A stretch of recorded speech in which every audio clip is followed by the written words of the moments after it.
I'm gonna put an intro video in here, but I don't know when I'm gonna do that. I ain't gonna lie. But anyway, let's get straight into it. Hey man, welcome to the Throwdown Man episode 201. I'm your host Ben Brandon from the Block and want to comment, man. Here with another episode. Hey man, last week was lit. We had the 200 episode. It was a very great show, and today is on to episode 200. We on the road 300, maybe 400 or 500, whatever. But today we're gonna be talking about the NFL Week 5 recap. Kieran, what's good, my boy? What's up, guys? It's been a while. Shout out Brandon. It was his birthday last week, so happy birthday. Appreciate it. Yeah, I'm glad I didn't have to see the Steelers because they're boring as fuck. But yeah, glad to be here. Sure. Yo, BRF, what's going on, my boy? What's going on, man? Oh man, nothing much. I hated I didn't show up on the show for 200, but I did stop by. I think I did drop some comments in, so I'm definitely proud of you to reach that milestone, and I know you're gonna keep it going. So shout out to you, shout out to everybody in the Pot and Grind chat, all y'all doing your thing. It's always a pleasure to jump on here and hop on and cut it up and talk a little football with you, man. So I'm ready to get into it. Always a pleasure to get on here. We're gonna get to them Ravens too. Yo, Lee, what's going on, man? Ain't shit, man. Done watching these shit ass games for this past week. That's crazy. Every last one of these teams, man, they stink like shit. That's crazy. Well, not the Bucks and Seahawks game. That game was kind of lit though. That was a good game. Good game. I give you that. It was a good game all the way up to Sam Darnold decided that. Yeah. That was stupid. That was stupid, Brandon. You ought to be ashamed of yourself. But no, listen, Lee, I can't take away how great he did though. Like Sam Darnold played great. I can. Huh? I can. How? He played great the whole game. Nah, he did. He did play great dog game. I'm fucking with you. But I'm about to say. I don't know what Brandon. I'm hyped right now, bro. Like I got my 6-12 back, bro. I ain't gonna lie to you, bro. My 9-6s is still there. I'm starting to make money in the crib now. I'm gonna be lazy, and get as much money as possible inside the house. You know what I'm saying? So I'm back at it, man. So I'm gonna be annoying. I'm gonna be back to just talking crazy ass shit again. And y'all already know what it is. Karen, I ain't see you in a minute, man. What's going on? What's up, brother? No, but I don't know what Brandon wants to talk about first, but I do want to talk about the Seahawks and Bucks game because that game was a good game. That game was a great game. Sam Darnold, I've given him a lot of shit. I thought he didn't deserve his contract because it was a 1-year rental. I thought he was going to be a 1-year rental, like for real, because I thought he benefited from having Justin Jefferson, Jordan Addison, TJ Hawkinson, and Kevin O'Connell. And I got to give him credit, he's playing really well. And that JSN connection, man, JSN is on the come up too. So that man like that, bro. Man like that. But and mind you, I would just go say, Karen, well, our defense. I mean, no, the defense was inconsistent. Like we made a stop, we scored, and then they scored again, and then Sam Darnold did that dumb interception. But other than that, what about? I lost about what I was about to say. We had. On our defense, we didn't have no Witherspoon. We didn't have no Love, Julian Love, and I think we was without another defensive player too as well. Yeah, and we still put ball out. So yeah. I mean, dude. Like here's the thing. Like you get Baker Mayfield, like that situation, he's gonna cook you. Like I know people. Mm-hmm. I know Baker's issues is like his decision making. Sometimes he could be erratic in the pocket sometimes, but like.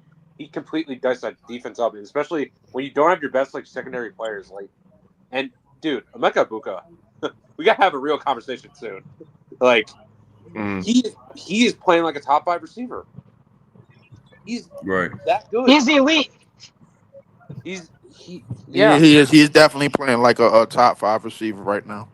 They're just and also, I actually have to pose the question: what is it safe to say that Ohio State is wide receiver you again? Probably. Yep. Because LSU? Because I'm talking currently this season, just this season. Oh, currently. Oh, okay. Currently this season, it has to be Ohio State. Yes. Because even though Jettas and Jamar are great, Malik Neighbors is out for the year. Brian Thomas Jr. I don't know what the hell happened. He's playing like dog shit. So, and then you got Jason who's playing really good. Emeka Ibuka, we just mentioned it. He's arguably playing like a top 5 receiver. Chris Olave is still good in a not great situation. Marvin Harrison Jr. He struggled the first 2 weeks. He's still really good.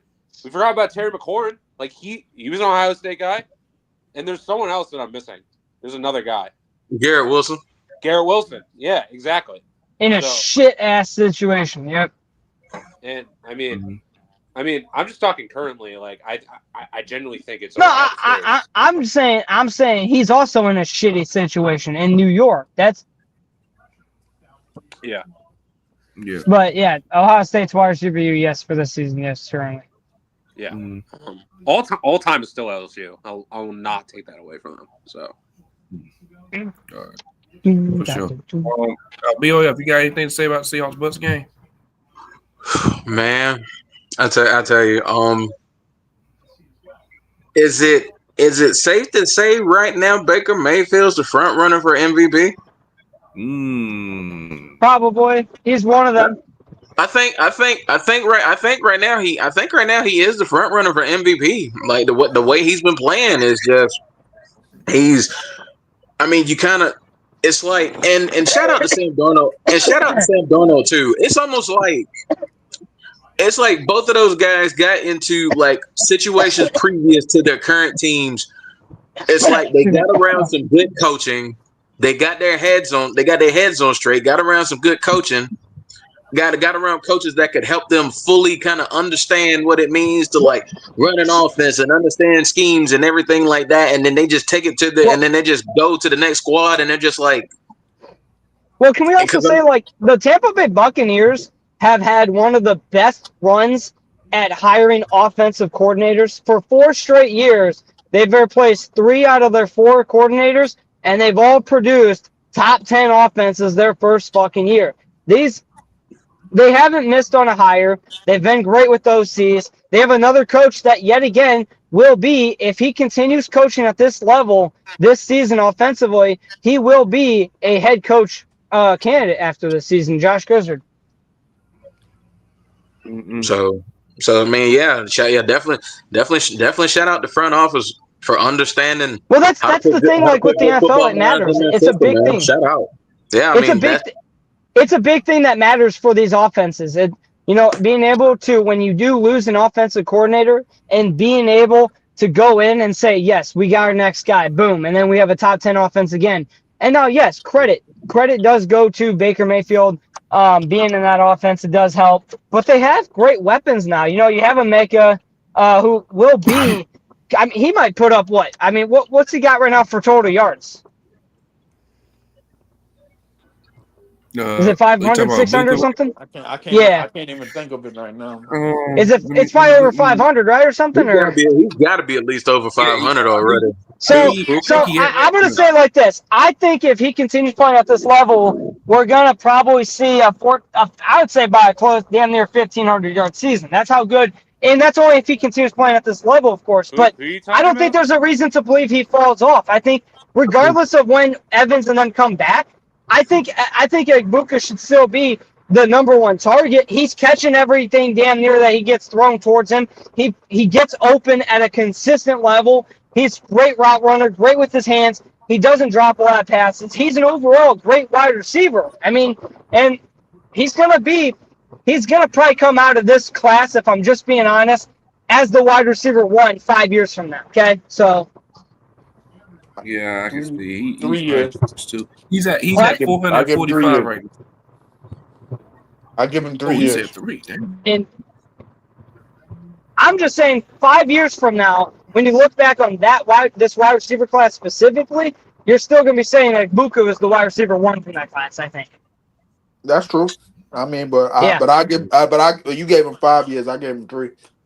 Oh, I'm saying it right now. He's still the best wide receiver in that draft class. Like, it's not even a debate. Like, he has been excellent. And even with, like, yes, even with the fact, yes, the other guys are missing time. I mean, even when they come back, I don't think that they should take away from Egbuka. I think he's really good. He's showing what he can be, and if you continue giving him these level of targets, and he's giving you the production, there's no reason to stop going to him.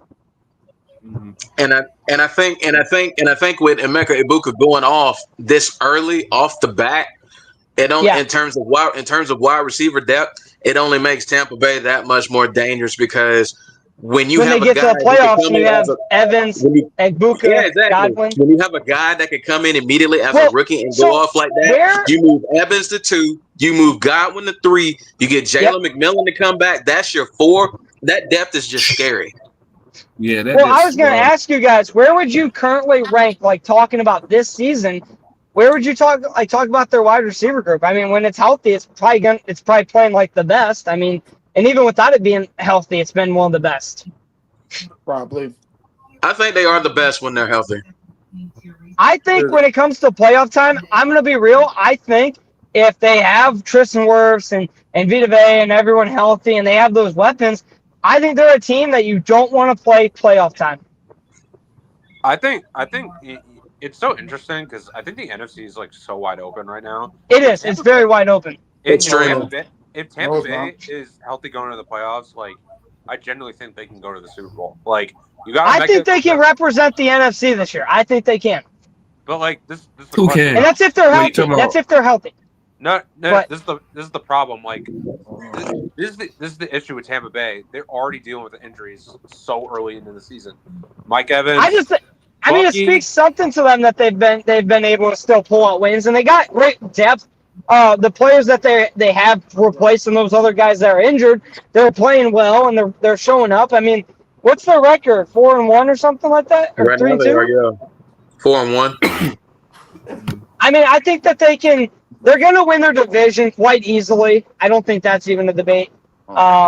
Everyone else in that division's trash. I think that they can be a team to go to the NFC Championship at the minimum. I think they can. The one thing I will say about Tampa, going forward, is that coming into the season, they had a sort of a flip of the coin to where they offense, and Buddy was right about their offense coordinators for the past couple of years. They've been producing some pretty good offenses. Baker has played pretty well, but I think if it comes down to last second drives and last second this and that, the games is going to get a lot harder. And what Tampa is struggling with. Hold on. What Tampa is struggling with now that they've had in the past is the fact that their defenses took a step back. Their defenses took a step back because they lost some players, bro. Like if you look at their defense now, it's really Levante David a bust. So realistically, if they continue to put more pressure on the offense and the weapons to get them out of jams, that's going to cost them. I thought they was more of a complete team 2 years ago when they did beat Philly in the wild card, and then they played Detroit. They played a tough game against Detroit. I think Detroit still has a lot of the stuff in the trenches and on defense. It's just like Buddy was saying, man. You just got to avoid the injury bug, and you got to stay healthy. To me, it's all about the team that stays healthy. For them, it's going to matter. But yeah, it is going to matter. But to speak on the game against Tampa and Seattle, I got to give Seattle some credit because I thought they was going to get the hell beat out of them. I got to give Seattle some credit. Oh, damn. Brandon said, what? Nah, Brandon, I ain't gonna lie to you. I thought y'all was gonna get a mud hole stomped on y'all, bro. Well, how we playing Damn, that's crazy. No. The reason I'm gonna tell you the reason why I say this is because I already have my doubts about Sam Darnold going into these type of games. Okay. You know what I'm saying? Okay. But Sam Darnold, and the offensive coordinator that y'all got over there, man, that called a hell of a game. It just came down to one play. You know, it just came down to one defensive play. Levante David made the interception. I thought up into that play, Sam Darnold played almost the perfect game. I actually have a question. What's up? Hold on. I actually have a question. Y'all think Sam Darnold's top 10? No, No. What? no. He's just having a top 10. He's probably having a top 10 year. I mean, he's had. I mean, if we're talking about top 10 year this year, he had a top 10 overall season last year overall. I would say that too.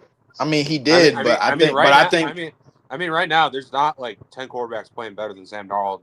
Not to mention, No. like his O-line. If you're talking about currently this season, he's playing. Yes, he is a top 10 quarterback this season. Yes. His O-line is still really he's bad. playing top 10, but is he a top 10 quarterback? When you say he's a top 10 quarterback, I'm thinking of the skill set and the mechanics and everything else that goes into how we look at quarterbacks. But here's the thing. So, like, the thing is, yes, he hasn't been the best quarterback up until his time in Minnesota, but who the hell blames him? He's been in some shit-ass situations. And, I mean, we've all seen this. Let's be real. We've all seen it now.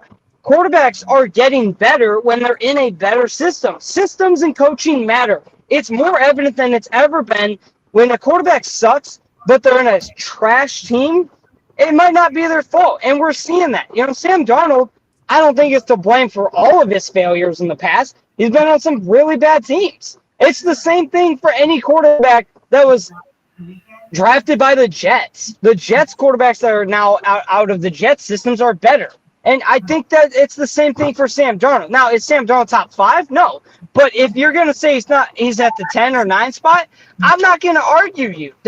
You can put him at the 9 or 10 spot if you really are being honest. It's 2 straight years of top 10 play, and he hasn't had the perfect play this year from the offensive line like it was just talked about. I mean, he is playing fine. He's playing good enough where I think if you put him at the 10 or 9 spot, I'm not going to argue it. Yeah. He's playing good. I think he's playing very good, and he's also, we got to remember, he's also playing with another threat in Cooper Kupp. So realistically, when I look at the landscape, like yesterday might have been the best game that I've seen from two individual quarterbacks, probably all year, and we only in week 5. Yeah. All these other games that I've seen was trash. Yeah, I ain't gonna lie. Except for this one, this is the main topic. The Patriots and the Bills game was a very good game. Was a good game last night. The Patriots upset the Buffalo Bills too. Stefon Diggs, went absolutely, was insane against his former team. Stefon Diggs had 10 receptions for 146 yards, man. What's your thoughts about that game? If y'all have seen I mean, you know what? Now we no longer have any undefeated teams, as both undefeated teams fell yesterday. Buffalo's offense didn't play the greatest. They came out with what was it? 3 turnovers? 4. So there was turnovers forced, and Josh Allen didn't look very comfortable all game. Mike Vrabel's defense did a very good job of creating great pressure throughout the game and keeping the quarterback off on his toes. I think it was a great defensive game from them. Drake May had a great game. I mean, Stefon Diggs had a great game. The rushing attack wasn't the greatest, and they lost the running back yesterday for the season. But I think that their offense needs to run it more with Travion Henderson anyway. So who really cares? You lost your running back 3. But I think, like I said, New England's a good team if they get everything rolling. They didn't really get everything rolling early in the season, which led to their only loss being to me, arguably the worst team in the NFL, the Las Vegas Raiders. And I think, it was the worst team in the league to you? Arguably. I mean, it's either them or the Jets. It's arguably those two. What about the got Saints, smoked out Saints, 40 the Giants, to 6. the Jets, not the Niners. The Giants are better than us. The Giants are better than us. The Titans are better than us. We might not even – dude, we are right there with the Jets as the worst team. We are arguably that bad. We are right there with the Saints. We don't have an offense. Geno Smith is the worst quarterback in the league. Pete Carroll's tied. Wow. Okay. All right. Yeah. Let me put the phone down. Pete Carroll is arguably coaching like his worst football, and he still has not even talked about benching Geno Smith. I mean, the guy sucks. 9 interceptions is horrendous. But that's my point, though, is that the Patriots did not get everything rolling early in the season, and maybe they do with this win because this is a big-time win. You go into Buffalo in a nighttime game, and you do beat Josh Allen like that, that's a good win. So, do they get everything rolling moving forward? Possibly. The defense looked fine. I think everyone's finally getting together on the defensive side of the ball. They're a fine team. They just haven't played like it because they haven't really put everything together. And maybe they finally did. Maybe this is the start of a run. But, I mean, I don't think they're going to win the division. I do think that they end up in second place. I don't think what's Miami's record now? 2-3? So that division's kind of really just up to the Patriots and the Bills to get wins from. That division has always been a one-team division ever since I've been born. Yep. And it still is. Yep. No, I mean you just can't really get anything going. I mean, the Jets, they're really terrible, and the Dolphins, I mean, they're tuna fish. That's called what it is. Exactly what they're the Dolphins. They're the Dolphins. That's what they are. They're the Dolphins. So, but Drake May looked fantastic. Bills had a rough game, but Bills probably get back later in the year, possibly to make it a 1-1 season. All right, go ahead on, Kieran. Yeah. We talking about Patriots and Bills game. I genuinely think this was a Drake May and Stefon Diggs carry job. Drake May had some unreal throws. Yep. I was when I mean carry job, I meant like the offense side of the ball. I thought the defense for the Patriots did a good job. So, yeah, when you force 3 turnovers, that's pretty good. Yeah. The Bills, I generally don't know why they can't use James Cook as a receiving threat. I think Josh Allen thinks he always has to be like the hero. There's multiple times in that game where I saw he just didn't go for James Cook for the check down. I just don't know what he's doing. Right. I don't know. Like to me, I don't think the Patriots are that big of a threat. I think this is a game that the Bills lost more than the Patriots won, in my opinion. The Bills easily could have won this game. They just shot themselves in the foot like multiple times. Yeah, but shout out Drake May because that O-line is bad, and yeah, he hung in there. So yeah. I'm gonna go next, man. Go ahead, Leaf. You got anything to say? Yeah. Okay. Usually, anytime the New England Patriots win a game like this, I'm calling fix. But last night, Drake May, I ain't gonna lie, he looked like Steve Young in his prime out there last night, bro. Like that shit was amazing. I ain't gonna lie, Stefon Diggs, bro. Like yo, he looked like, bro. He looked like he just broke up with Cardi B, bro. The way he was catching the ball. Damn. Like dead ass, bro. Like I'm like he looked like he never even met her. He ain't never had no girlfriend, no nothing. Stefon Diggs was incredible. I mean, I really don't know what to say. I mean, Buffalo. It's no secret that Buffalo basically got the ice skaters lane to the playoffs to the number one and the high seed in the AFC because how sorry that division is. But I mean, and their schedule is kind of bad. I mean, yeah, their schedule was kind of bad, but realistically, I don't even think that was the upset of the night last night, bro. I think the upset came early in the afternoon when the Denver Broncos somehow put up 11 points in a quarter on the Super Bowl champions, man. I think we're gonna talk about that. That's what we need to be talking about. That's the next one. That's the next one. Let's do that. Another extremely winnable. Go ahead, Kim. My fault. Go ahead. Another extremely winnable game by a team that was clearly better than the other team and just shot themselves in the freaking foot. I will say this. This offense should not be this bad for Philly. You can't tell me that you have Saquon Barkley, A.J. Brown, Devontae Smith, and you have the 31st ranked offense in the NFL. It makes no sense. And Jesus. Yeah. Like they're lucky they're not 0-5 right now because it feels like this team is not 4-1. They feel like a 2-2 team that is barely hanging on a thread. They feel like the 2020 Steelers, Karen. They feel like the 2020 Steelers. Yeah. Bailey's offense is 31st in the NFL. I'm pretty sure. Yeah. It's God impossible. damn. That's impossible. How do you have the most talent in the NFL on offense? How are you 4-1 with the 31st ranked offense? That's impossible. Those lucky ass wins. Saquon Barkley's averaging under 4 yards per carry. I'm pretty sure AJ Brown doesn't even have like 300 yards on the season. No, he has like 225. Yeah, like he doesn't even have 300 yards on the season. Maybe they just burned out, bro. Like maybe they're just waiting for a certain part of the week to go. Here's the thing about champion. AJ Brown has less than 200 yards. The thing about Super Bowl teams, bro, when they come off the Super Bowl year, they don't really feel like they have nothing to prove out of the gate. It takes them like at least 5 or 6 weeks to get back in football shape, and then they start going crazy, bro. I guarantee you that like after a bye week, Philly gonna start picking it up, man. Like I'm not.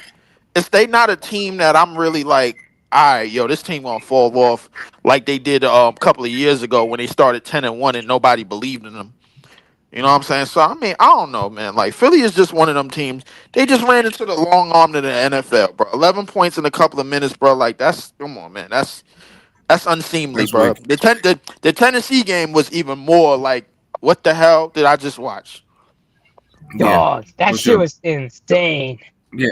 Hey, BRF, man. What's your thoughts on the Eagles game and the Patriots game as well? Well, I'll start with the Pats game first, man. Drake May was making some grown man throws out there, bro. Like some of the throws he was making was like you expect that from like 5, 6, 7 year vet guys who magnet ball throws, bro. Who was like just ridiculous throws he was making, throwing people off of them, people pulling them down, and he's still got the wherewithal to get the ball off and make big plays. I mean, just grown man throws. I mean, him and Stefon Diggs basically like I don't want to say carried him to the game because that New England defense is a completely different animal when Christian Gonzalez is playing, and that's been proven the last couple of weeks. They are a completely different animal when Christian Gonzalez is out there because his cover skills are up there with some of the best in the game, and it feels like when he's out there, that front, it's like everything else just kind of flows better. That defense, like that front seven is like. I don't know. It just feels like he takes pressure off of everyone to play, and they can kind of like everything just flows when he's out there. And it showed last night creating the turnovers that they were able to create. Christian Gonzalez just makes that defense so much better. So I know they're happy they got him back out there. Sorry, I just got a report that the Ravens are willing to trade Mark Andrews before the trade deadline. Ooh. Yeah, they've it's been talked about all morning. Yeah, they're probably gonna trade him. He's trash. Oh wow. Wow. I don't know. I ain't gonna lie. The Ravens, man, I ain't gonna lie. They're the biggest disappointment in the NFL this year. They probably need to blow this team up. I ain't gonna lie to you. Just blow it up. Yeah. Go ahead, Bjorn. Yeah, but yeah, I think that Buffalo, yeah, they I don't know, they weren't playing like, Buffalo Bill football. Like they shot themselves in the foot like way too many times, making just stupid mistakes. Like, yeah, like what Kieran said, like James Cook should be utilized in so many different ways, and so many, they should kind of. When you look at like if you look at like the way Philly tries to use Saquon, or San Fran tries to use C-Mac, Atlanta tries to use Bijan, and so forth, like guys like that, Buffalo should be using James Cook in a similar capacity, lining them up, lining them out every so often, like just mixing things up, like finding mismatches with him. He is a dynamic player, and it's crazy. Like exactly, it's crazy they're not getting him the ball more. Like, I feel like a guy like James Cook should be getting it at least 20 times a game, at least as far as touches, at least, if not more, to kind of take pressure off of Josh Allen to where he doesn't have to play hero ball every week. James Cook needs to be taking that burden off to Josh Allen the way he can just focus on being a distributor and getting the ball to the playmakers he do have. Because, I mean, Khalil Shakur is a good player. And, I mean, you hardly hear from Keon Coleman. You hardly ever hear his name because he's hardly ever getting the ball. So, I mean, like, I think this is one of those games you chalk up to, like, Buffalo kind of handed it to him. But at the same time, if you're a team like New England, if they're gonna hand you a game like that, you got to take it. And that's exactly what New England did. So shout out to the Patriots. As far as the Broncos and the Eagles game, man, I ain't gonna lie, I was not expecting Denver to go in there and beat Philly. I was not expecting them to. I called that. I won $50 off that game. That was a trap. Oh, you did? Yeah, that was a trap game. Philly, yeah, and I kind of feel like Philly to an extent. I feel like they're kind of coasting a little bit. I mean, it's crazy. I mean, it's like they're 4-1, but that's like exactly what they're doing. They're trying not to get hurt. Yeah, exactly. They trying to get through the first couple of months. They want to kind of get their record up, build a little cushion in their record, and then once they hit that stretch in the season, probably about beginning. I say week 9. Look for the best version of Philadelphia come week 9 and week 10. Yeah, that's exactly what I'm about to say about the beginning or so, November. Yeah, that's when you're gonna start seeing Philly like be Philly and really kind of take charge and really look like the way they're supposed to look. Because ain't no way a team with that wide receiver core, with arguably the best back in football, and Dallas Goedert. I mean, say what you will, he's a pretty good tight end. Got to give credit to Denver's defense, though. But Denver, Denver's defense is just they are an S tier defense. They are good. They're very good. They're good at everything. There's nothing their defense can't do. They can rush the passer. They can play man. They can play zone. They can press coverage. They can do it all. There's nothing the Denver Broncos defense cannot do. The problem is they got Bo Nix in that offense and they ain't going nowhere. But it's the same thing. It's the same thing with Cleveland. It's the same thing. It's the same thing with Cleveland. It's the same thing with the Bears. It's the same thing with Minnesota. All of these teams, they one side of the ball, they can win games this early in the season because a lot of the quarterback, a lot of the play calling on the offensive side, a lot of the quarterbacks, they are not reading defenses properly. And you can see that in these first couple of weeks. It's one of the reasons why we went off for the games that we did in the first two games. Yeah. I can't really argue with that. I can't really argue with that point. Yeah. But all right, y'all, man. The Arizona Cardinals did a hell of a choke against the Tennessee Titans.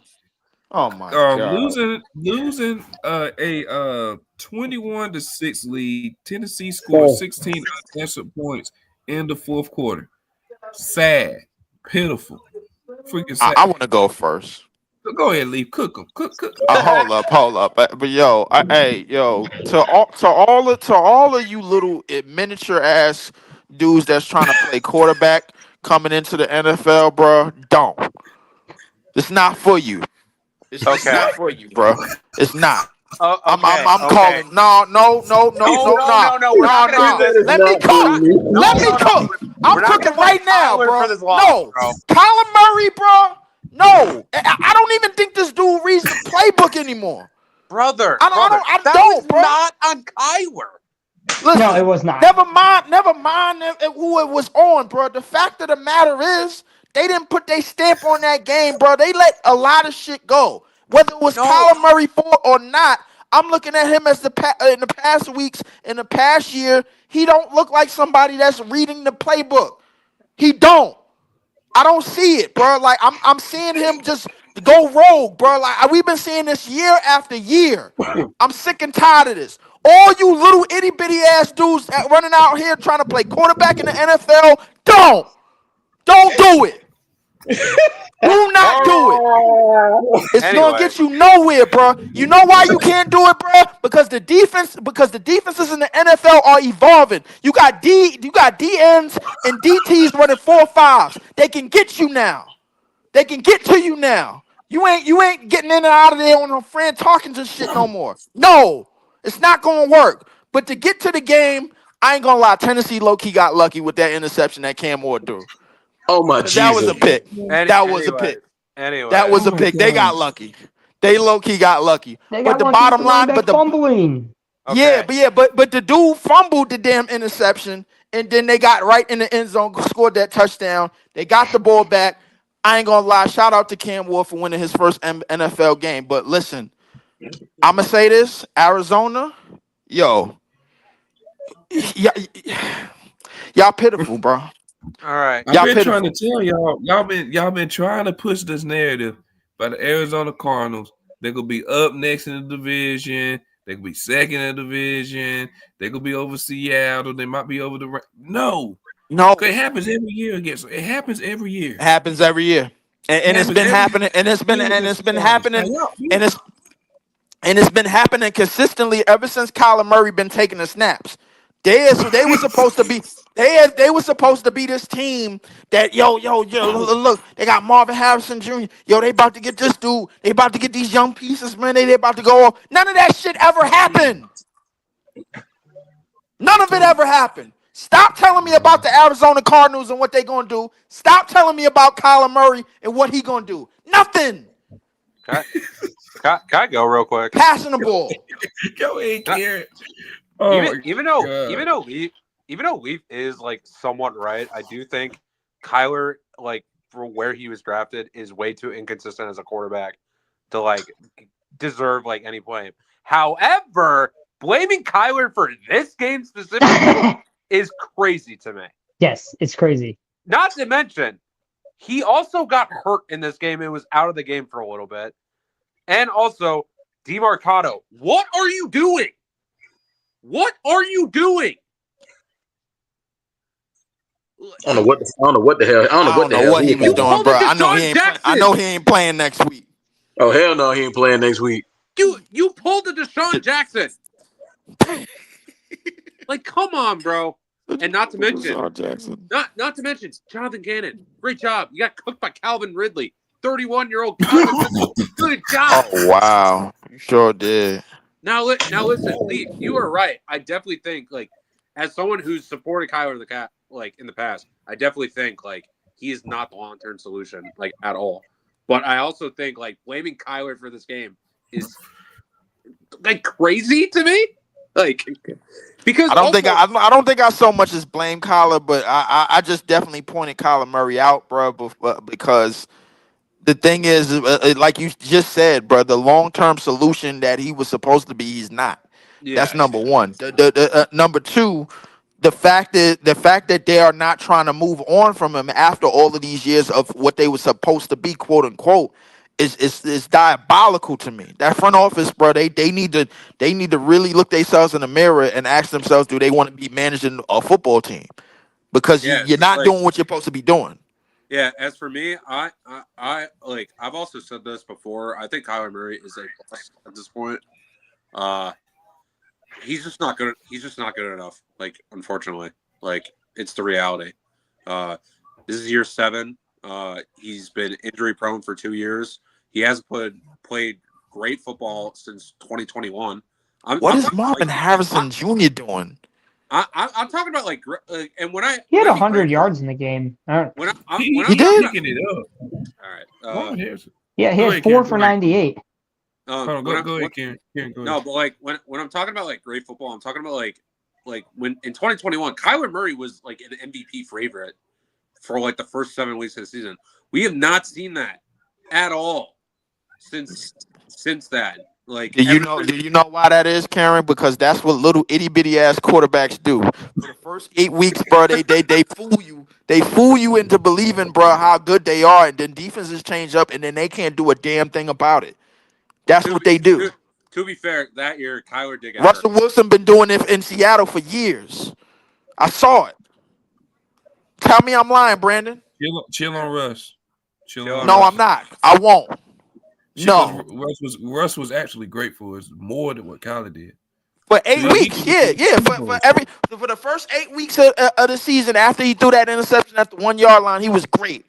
Yes, he was. The late years, though. That was the late years, though. That was every year after that game. Bro, I don't want to hear that. I don't think it was every year. Every year after that game, one through 8, he was great. Consistency over Kyler Murray's consistency. Come on, gang. We ain't doing this. No, I'm not even comparing it, bro. What I'm trying to tell you, bro, when it comes to getting these undersized quarterbacks, bro, they are like, if you look at what's going on with the NFL and how defenses is evolving, player by player, position by position, they are not for this. They not for this, bro. Russell Wilson and Kyler Murray is in the wrong part of the NFL. That archetype of quarterback is in the wrong type of wrong kind of NFL. They not for this. They not for this. Well, there's nothing that they can do. Yeah, but bro, Leaf, you talking about like the whole he was elite week 8 and went down after week 8. That didn't start till like 2020, 21. Yeah. At the end of his Seattle career. Because I remember vividly watching Russ in 2015, like the year after they won the Super Bowl. They actually started slow, and the reason why they started getting better was because of Russ. So yeah. But and Brandon, you remember that? Brandon, you remember that because you were a Seahawks fan. They were 2-4. Yeah. They were 2-4, and then Russ started cooking. So yeah, for sure. Hey, BRF, man, what's your thoughts on the Arizona Cardinals, man? That choke they just pulled. Jesus Christ. That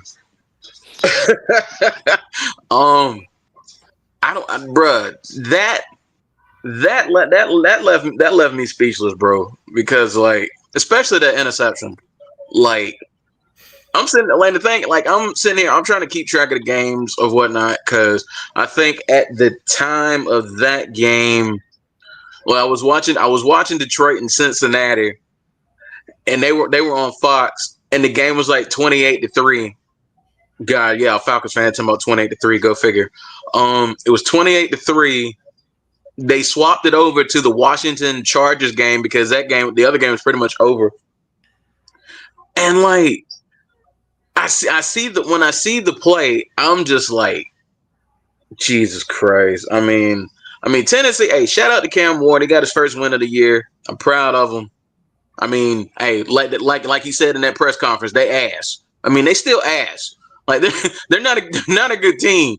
But the fact that Arizona just handed them that game on a silver platter, dominating practically the first 3 quarters of that game, and basically handing it to them on a silver platter. That I don't know. That speaks to discipline. That speaks to discipline. That speaks to coaching. I mean, and you have to. You don't blame it on Kyler, but in a situation like that, when you're playing a team like the Tennessee Titans, as the quarterback, I feel like you are obligated at some point to kind of like be the one to put your foot on the neck at the end of the day. If you know they're coming back on you like that, I feel like it's on you as a quarterback.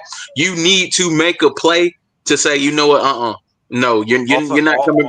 You're not coming back in this. I don't care what the defense is doing. I don't care what plays are going down. I don't care. You're not getting back in this. And he didn't do it. So I'm not blaming it on him, but I feel like it's him as the quarterback to say, nah, enough of this. We got to end this now. And he couldn't do it, and everything just snowballed, and Tennessee ended up winning that game.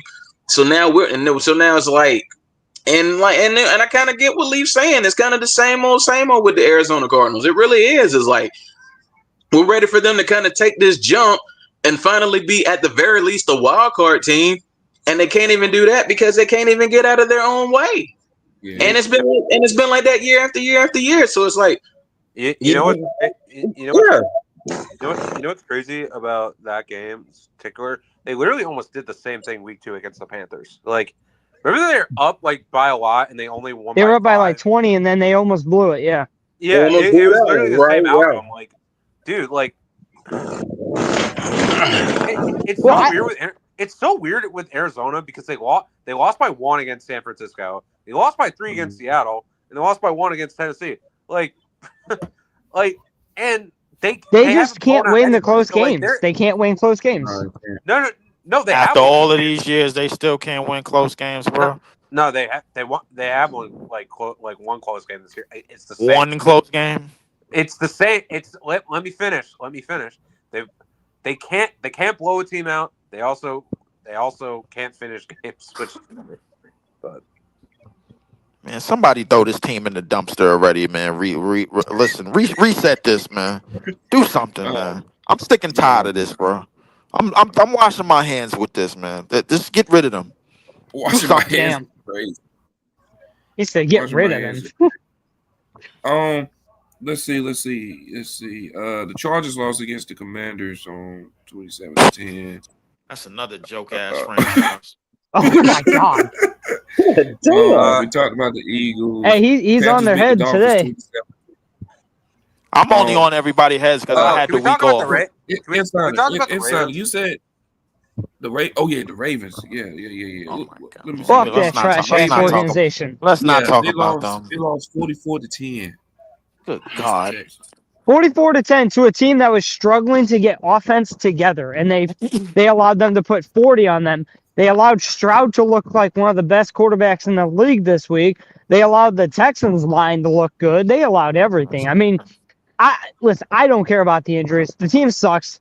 The coaching sucks. I think if I'm just being real, I think if I'm a Raven fan, I am upset that they chose John Harbaugh over Mike McDowell. I think that's where they should be upset. I think if you're a Raven fan, you should be upset about that because they allowed Mike McDowell to walk, and they didn't even offer him a head coaching position when they should have because he's a clear better head coach than John Harbaugh right now. John Harbaugh is a coach that is trash this year. I just think at this point, listen, Ravens. I understand you want Lamar to come back. I understand you want to salvage the season. I just think at this point right now, you have so many injuries. Like Roquan is out for a while. Matt Byke is out for the season. There's someone else injured, I forget, but Nate Wiggins. Nate Wiggins. In terms of Lamar Jackson right now, he's 28 years old. I would just give up on the season. Just give it up. There's no point in playing. If I were them, I would reset from the top to the bottom. I would reset. Karen, you would really love that. I understand, bro. And I understand where you're coming from, bro. But basically, kind of what you kind of pushing to the next point, which is the Pittsburgh Steelers is basically their division to lose. They got to win this division. You know what? You know why I say that? It is their division to lose because Burrow's going to be out for a while, and Lamar is not even. Burrow's not coming back this season. Not the way. I don't think Burrow's coming back. Yeah, Burrow's done for the. No. Listen, Karen. Burrow's out till week 16, regardless. And even then, when he comes back, they're going to be a losing team. They're not going to bring him back, so his season's over. You guys don't have to really worry about the Browns because they're the Browns, of course, and then the Ravens, of course. I mean, regardless if they brought everyone back. If you're telling me the Browns is the only comp, bro, if they somehow land on Shador to change somewhat of the trajectory of the season. Shador's not touching. Bro, I'm not gonna lie. Shador's not touching the field, bro. Because Junkins is a beast. Y'all go. Let Kieran go. Hold on. I was just gonna say, for Lamar Jackson, you're 28 years old. You're almost 30. I just think, personally, if you're in a situation where you're 1-4, where there's really no hope, because you're most likely going to lose to the Rams next week without Lamar, so you're going to be 1-5. Mm-hmm. The odds of actually getting back from that hole is so unlikely, regardless how good Lamar is. I just would wait till next year to play. Yeah, I mean, I don't have no problem with waiting till next year. I think the Ravens need to rebuild their team, man. I think they need to rebuild. I do you one better. They should just blow it up. That's what I was just about to say. I was just about to say they should trade Lamar this offseason to an NFC team, and then they should get Hall, and then they should trade off a lot of other players, get a lot of assets, get a new coaching staff in there because John Harbaugh is not. John Harbaugh is not it, man. John Harbaugh is not a good coach. He's not. So I think the Ravens, if they ever really want to compete for a Super Bowl, like an actual Super Bowl, instead of just being like a playoff contender and losing in the first round or something, they need to just reset the whole team, man. Just blow it up. Yeah. I think if their defense was playing better, we could possibly think about it. But as bad as they've looked defensively this year, even when they've been healthy, they've looked bad defensively, and they're not going to get healthy. That's what I'm saying. Exactly. But they're not even. But even regardless, when they get Roquan back, they're still not getting Buke back, and that's a big loss for a defensive line that struggles to pass rush. I think you have to weigh the pros and the cons here. I think you have to you got to. Wait a minute. Do you not think if you call up Atlanta, whose quarterback situation's been kind of mid this year, hey, we'll give you Lamar for 2 first-round picks, you don't think they would take that right now? I mean, Atlanta? Yeah, dude. Look, I like Penix, bro. No. Penix has been trash. That boy trash. Did you just see what he did? No. He's mid as hell, bro. Listen, man, the Ravens and them already had conversations before.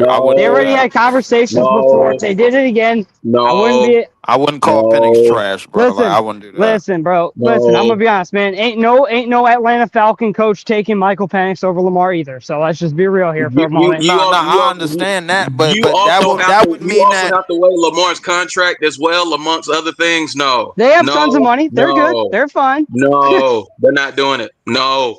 Michael Penix is trash, bro. If you're talking about Michael Penix trash ass, who got zeroed out by the Panthers. Michael Penix is not a trash quarterback, bro. Y'all stuck on the Carolina game. He got zeroed out by the Panthers. He got zeroed out by the Panthers. Is not a trash quarterback. Bro, I'm the Falcons fan. I see this. He is not trash. Y'all stop. He's trash. Stop it. Stop it. Get out of here with that shit, man. He's trash as fuck. Stop. Shut out by the Panthers, bro. And he came back and threw for 300. Stop. Brother. He had one bad game. Thank you. Everybody stuck on that. Trash. He hasn't been good this year. He came back and threw for 300. Stop. He hasn't been good this year. What are you talking about? Bro, you said he's flat out trash. Yes, he's been trash. Yes. Why? What? Why? What do you mean why? He's been trash all year. He hasn't played good. He has not been good. What? He threw for 298 again. He threw for 290. Hold on, Karen. Let me get this one because I'm the Falcons fan here. Hold on, let me get this one. He threw for 298 against Tampa. The only reason why they lost that game is because Emeka Egbuka is Emeka Egbuka. The Minnesota Vikings game, he didn't have to do anything because that defense beat the shit out of the Minnesota Vikings offensively. The one bad game, I will give you the Carolina game. That was a trash ass game. But then he comes back against Washington, who just beat the Chargers, I might add you, threw for 300. So, I mean, 4 games, 900 yards, 3 touchdowns, 4 picks. Slow down. And he's got those weapons down here too. We're just being real this year, bro. Let's chill on the Michael Penix's trash stuff. Let's chill on that until we get later in the season. At best, he's mid. Right now, at best, he's been mid. I'm just saying, if he comes through and does not pick it up, if they had the chance to get Lamar, they're gonna take it over him. And they had the chance to get Lamar.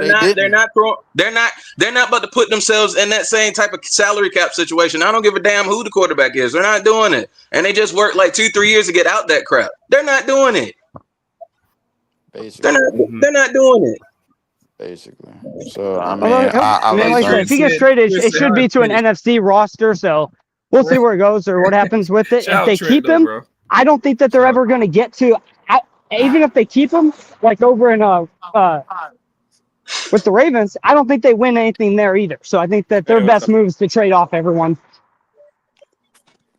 I mean, listen, I agree. I agree with trading off everything, just not to certain teams, bro. Like, I mean, I'm not. No, that's why I said Lamar to an NFC team if you trade him. I mean, there's certain players you trade it to the opposite division. But I'm not. But here's the thing, bro. You send him I'm not on board with sending him to the Falcons. If there is a trade, they most likely gonna send him to a team, bro. That's in the mix. You know what I'm saying?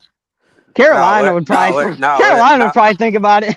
If the Falcons get Lamar tomorrow, they still not better than Tampa. No, I just think, like, dude, like Penix is mid. He's not trash. Like, Nah, he ain't Jack Lay's trash. Will Levis out there. Like, goddamn. Nah. He need work, bro. But he not trash. I ain't going that far. I mean, dude, it's his first full season. So, like, obviously, like, not every quarterback is gonna be like great their first full season. Like, that's true. I mean, I wasn't giving him the trash label, bro. Like, I mean, I think he's trash. He got a decent. Nah, I ain't giving him that, bro. He got a decent arm. I think he could get better. I think he can get better at reading the defense. 7 games. I think he could get better at reading the defense. I think he could get better at checkdowns. The RPO.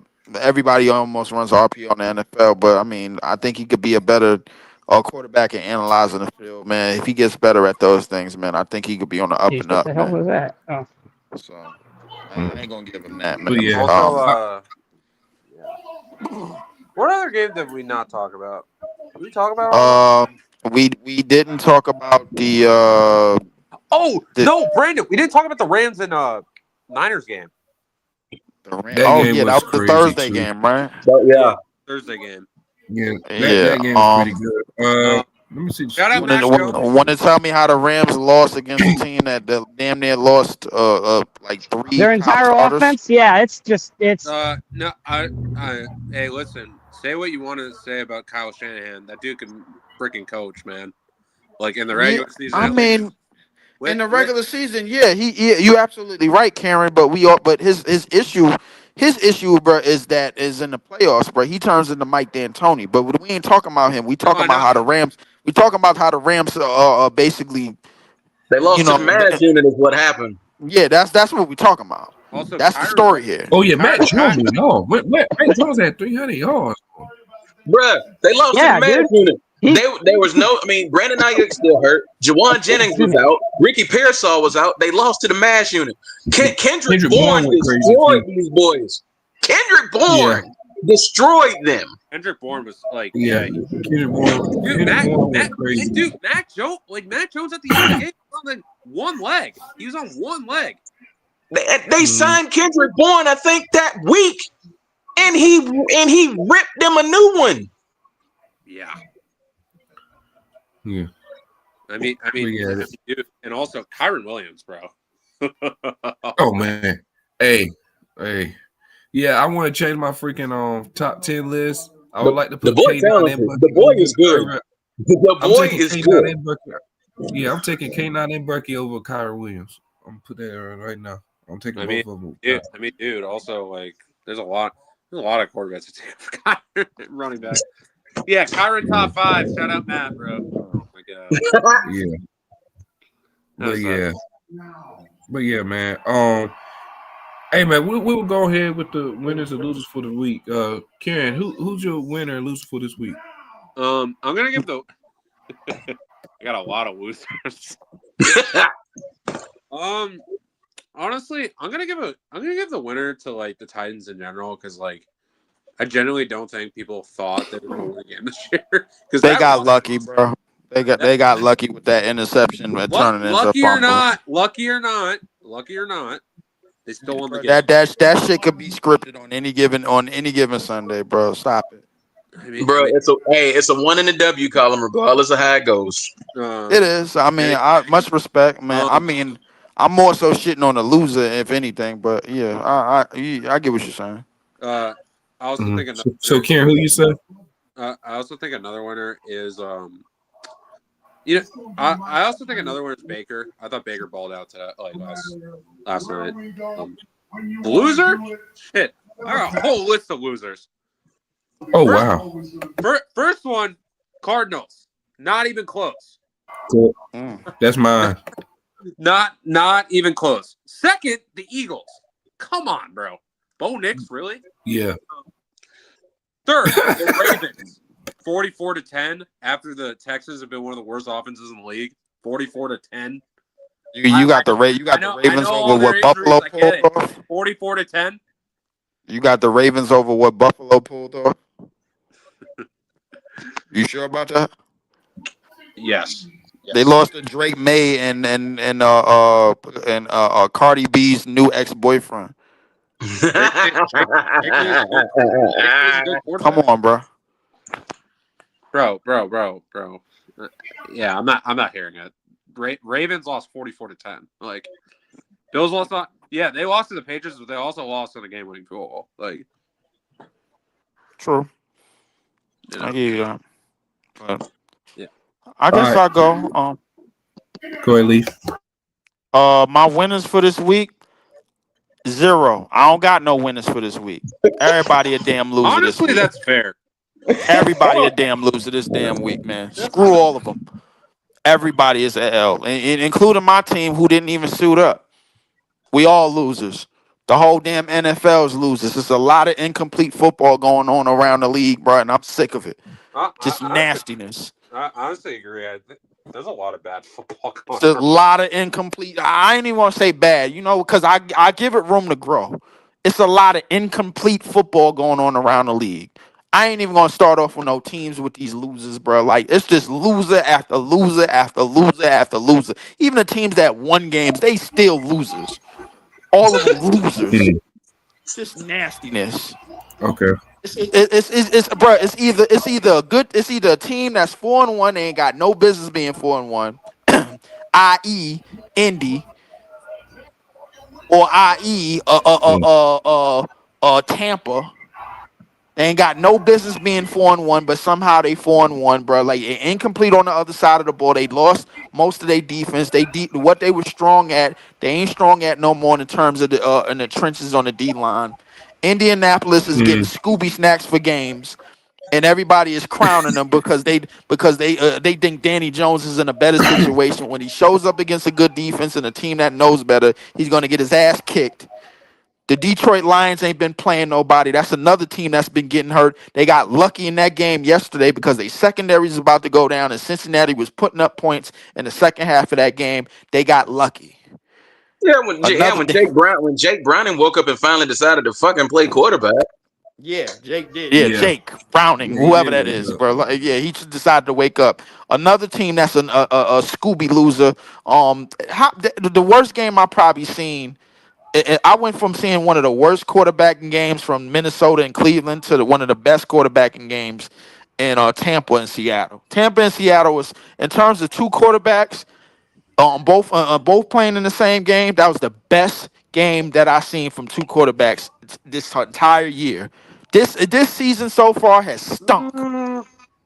Right. Absolutely stunk.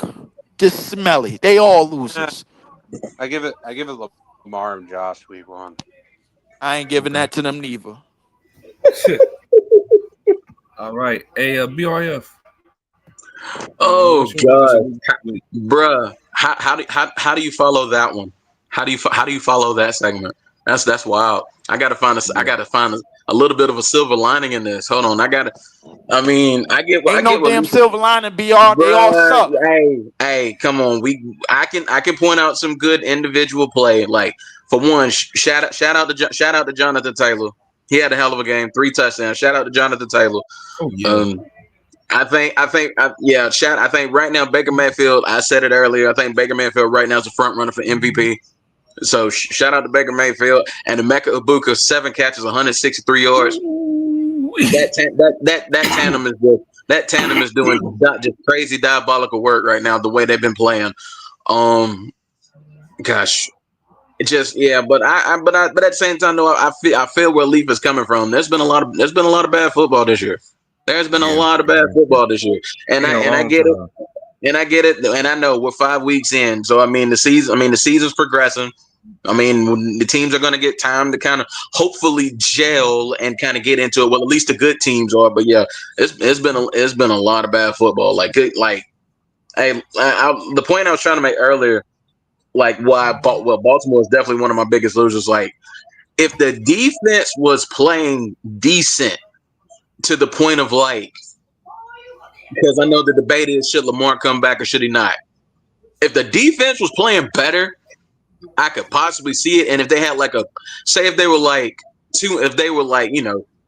3-2, and the defense was still hanging in there and not looking as atrocious as they've looked, then you think about it. But at 1-4, as bad as the defense look, if I'm the Baltimore Ravens, I'm seriously considering punting this season because ain't no reason to bring them. I feel like if they lose another couple of games, ain't no reason to bring Lamar back to try to drag them and dig them out of a hole to the point where even if he was to come back and dig them out this hole, I think they're a one and done. They're a wild card round and done team anyway.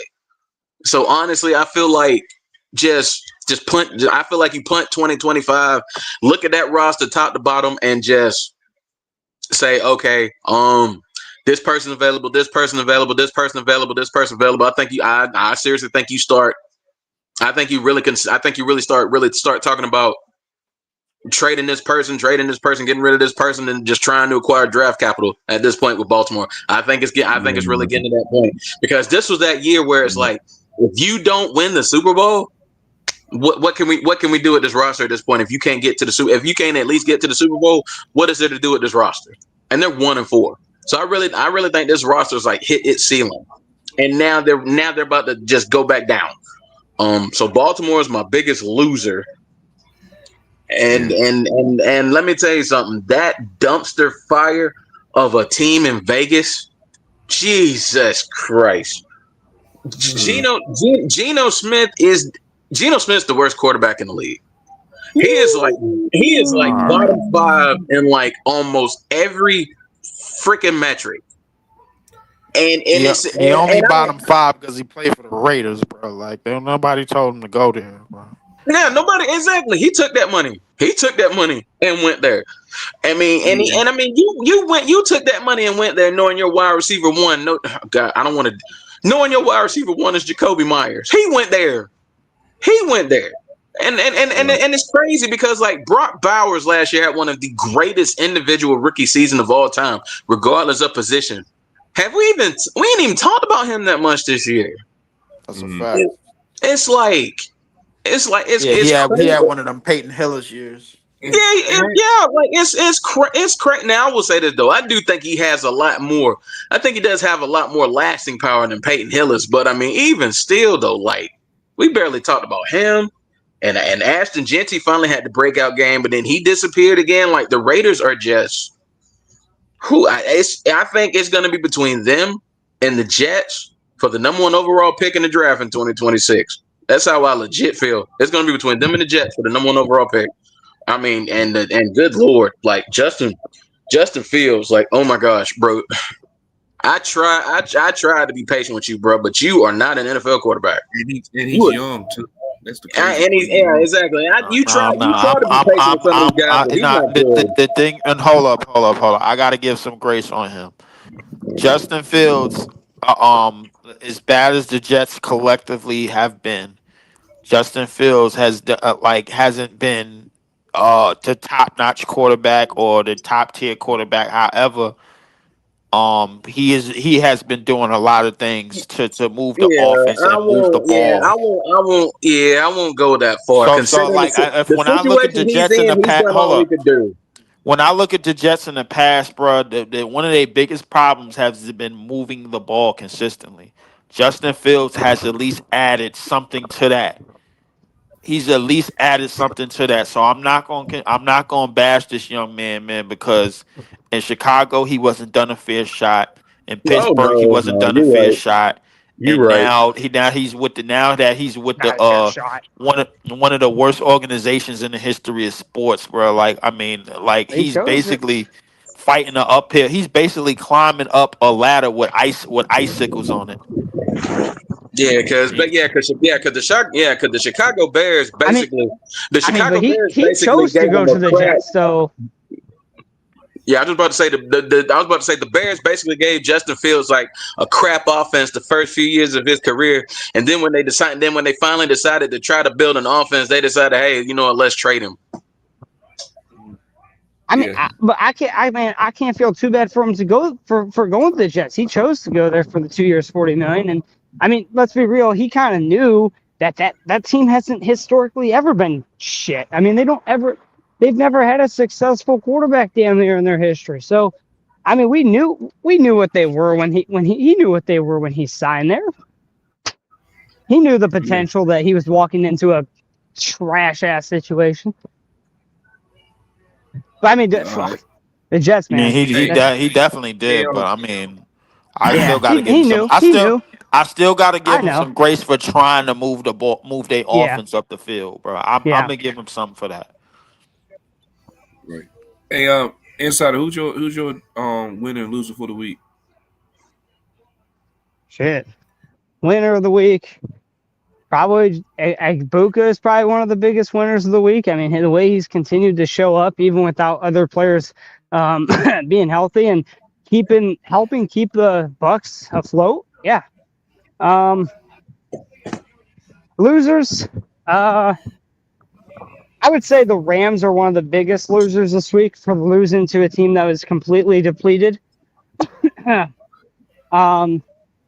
I would say Josh Allen is a loser. I mean, his performance wasn't great, and the offense as a whole there was a loser because they're having 3 turnovers is not ever really acceptable. And then I gotta say the last one is the Raiders. 40-6 is pretty crazy to lose. Not really showing up at all in the game. But again, like I said earlier, man, we're gonna be right there in that contention of the worst team. Is I don't know if we win another game. That's how bad we have played. We don't have any accountability on both sides of the ball. So I don't know if we're going to end up pulling out another win this year. I mean, we have the Titans this week, and I think if I'm being honest, they're going to beat us this week. So, okay, all right. For me, my winner is the Ohio State receivers with JSN and Abuka. They both did their thing against each other, and then my loser, like BRF them said, it's a lot. If I have to choose one though, it might have to be Baltimore or Arizona. They both were bad. They were tied for me. So yeah, those my two. But yeah, y'all, man, that includes the end of the show. Yo, BRF, any last words before we head out? Yeah, I shout out to all y'all guys, man. It's always a pleasure to get on here and cut it up and talk some football with you. Letting everybody know if you're on YouTube and you follow Champs, follow my homie Champs channel. New episode of the Undisputed GOAT Sports Podcast was just done last night. It's posted up. So if you didn't get a chance to watch it last night, hop on the YouTube and go follow that. And it's always a pleasure to get on here. Talk some football with you. I always have a good time. Always enjoy myself, and that's all you can ask for at the end of the day. So, shout out to Brandon, shout out to Leaf, shout out to Insider. Hey, always a pleasure to get on here, and also shout out to Karen as well. So, hey, always a pleasure to get on here. Oh yeah. Yo, Insider, any last words? Fuck this trash ass organization. The way we played on that game, I didn't even. Hey, Brandon, I watched the first quarter and stopped watching that shit. I was like, yep, we're getting an ass whooping today. But no, it was nice to be up here. Again, we'll probably be back next week on your show, and we'll continue to watch the Raiders lose this year. For sure. Yo, Leaf, any last words before we head out? Yeah, I got some last words. Oh, Shout out to everybody up here, man.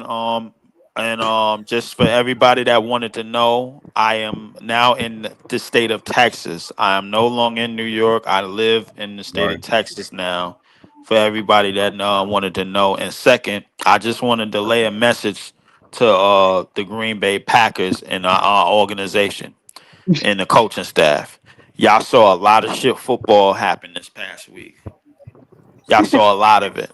And in the second half of these past 4 games, y'all have not played well at all. The play calling has been lackluster on both sides of the ball. The defensive assignments have been lackluster. The secondary has been lackluster. Clean this shit up now. The Detroit Lions have never been it ever. I don't care about Dan Campbell. I don't care about nobody. I don't care about Sonic and Knuckles. I don't give a damn about nobody on that team. Show the Bears, show the Vikings why you've always owned them. We've always owned them, and we will continue to own them. Jordan Love, clean your shit up. Clean it up. For sure. I'm out of it. All right. Hey, man, for all the people here, man, make sure y'all hit the like button, hit the subscribe button. Until next time, I'll see y'all next week for week 6 recap. We are out. Peace.